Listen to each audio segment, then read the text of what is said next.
নুরিসা রান্নাঘরে সবাইকে স্বাগতম জানালাম। আজকে আমার ভিডিও হলো ফুলকপির পকোড়া।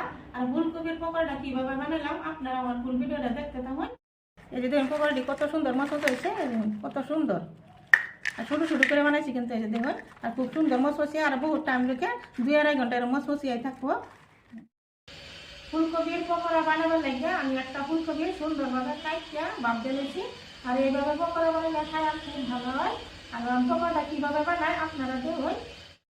এই যে ধরুন একটা কপি এই যে এরকম ছোটো ছোটো করে কাটছি, আমি বেশি বড় করে কাটছি না, কাটটা সুন্দরভাবে একটু নিমক দিয়ে ভাপ দিয়েছি।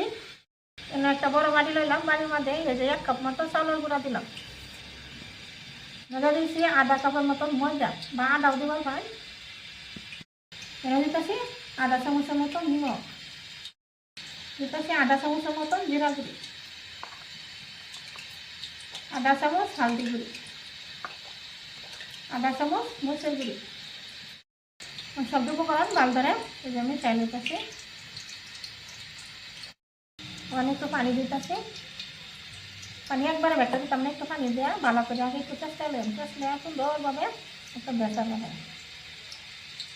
একটু ফার্স্টে একটু চেষ্টা নিলে সুন্দর করে আদা আদা হয়, ফুলকপির মধ্যে ভালো করে লাগে বেটানটা। এবার ভালো করে একটু সময় চেষ্টা দিলাম।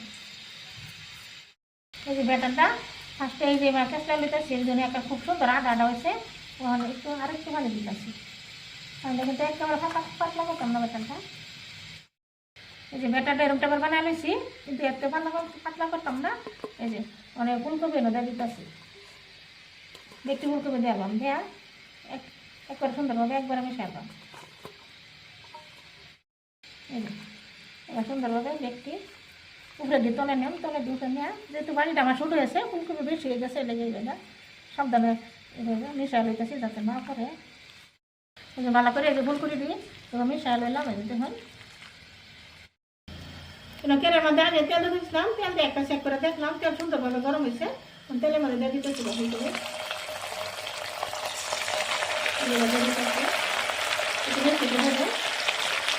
একদম সহজ মানে এটা কম সময় হয়ে যায়। এই যে ফুলকপি দিয়েছে, পকোড়া দিয়ে একটা সাইড দেখছে আর একটা সাইড গুন্ডা দিতেছি না। এই যে বড়াটা দিতে গুন্ডা দিলে সহজ একদম সুন্দরভাবে গুন্ডা যায়। আর ব্যাটারটা খুব সুন্দরভাবে লাগবে, ভাজা হলে দেখবেন কত সুন্দর হয়, মশমশিয়া হয়। এই যে বেশি পকোড়া এই যে সুন্দরভাবে গুন্ডা দিচ্ছি।